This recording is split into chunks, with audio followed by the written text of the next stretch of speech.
all of a sudden, my girlfriend just tears start running down her face, and I could feel this panic and this anxiety just kind of dissipating from me. And I'm sitting there and he hands me these books and she's crying, but not from a place of like fear or sadness. It was this unbelievable feeling of joy. And we're sitting there or standing there really, and he goes, "Step into me." And I'm like, "What?" And he goes, "Just step into me." And the minute that I stepped into, let's say now we would call it a field, like before I would have never called it a field, right? But I stepped into him and he said to me, "I'm always in your heart. So whenever you need me, whenever anything comes up that feels too big for you, find me there." And I felt so good and I felt so light and so like I had so much power and strength and energy.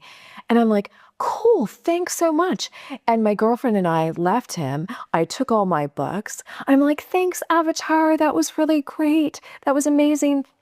And we went to my going away party. I got on the plane the next day. I landed in Paris and there was a strike. And I thought, "Oh my God, well, how do I get to Nice if there's no planes, no trains, no automobiles?" Like, I'm like, this is a movie, right? And I call my friend Amy and I said, she's this incredible graphic designer. And I'm like, "I need you to go back to Victoria's Secrets and I need you to go ask that guy Avatar, what do I do now?" So she's like, "Okay, Rhonda," because I mean, there was no way for me to get to Nice and I didn't know what I was supposed to do in Paris. And it was like 7 or 8 days before I could get to Nice. So I'm like, "What do I do now?" And so, of course, she goes at her lunch break and she calls me and she goes, "Rhonda, there's no men that work at Victoria's Secrets." And that's when the coin dropped.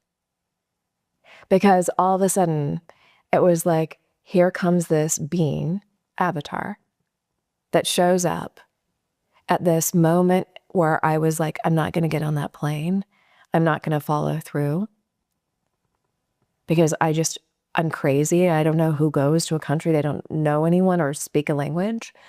And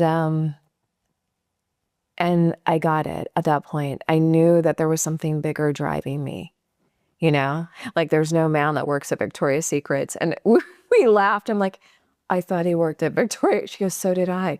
I mean, it was just so weird and so funny, you know, like it's a comedy, really. It's a comedy.